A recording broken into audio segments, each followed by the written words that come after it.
В Якутске открыли центр оценки квалификации сварщиков. Теперь представители этой профессии могут пройти специальный экзамен, чтобы войти в российский реестр. Дмитрий Тымыров с подробностями.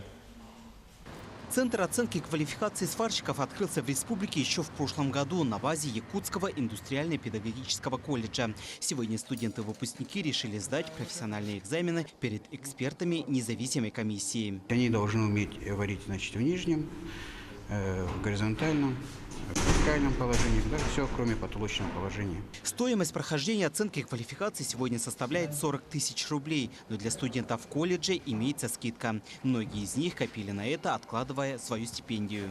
Копил от стипендии и вот сейчас сдаю. А на сегодня стипендия у вас сколько стоит, стипендия?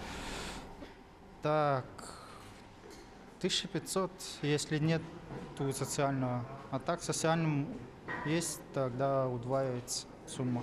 Свидетельство Национального агентства контроля поможет молодым кадрам легче найти высокооплачиваемую работу, а работодателю найти компетентного профессионала своего профиля. Надеюсь, корочка нам поможет в трудоустройстве промышленных предприятий.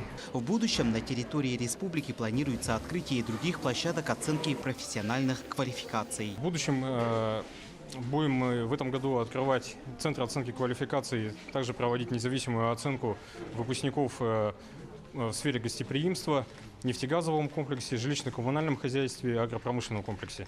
Уже сегодня и в будущем свидетельства НАКС будут признаваться во всех государственных и муниципальных предприятиях, а с 1 января 2020 года будет обязательным к соискателям работы на предприятиях. Более того, этот документ нельзя подделать, он будет размещен в современном интернет-ресурсе, который сможет проверить работодатель и узнать, какими навыками и компетенциями обладает человек. Дмитрий Тымыров, Марферина Алексеева, Семен Семенов, Артем Алексеев, Якутск.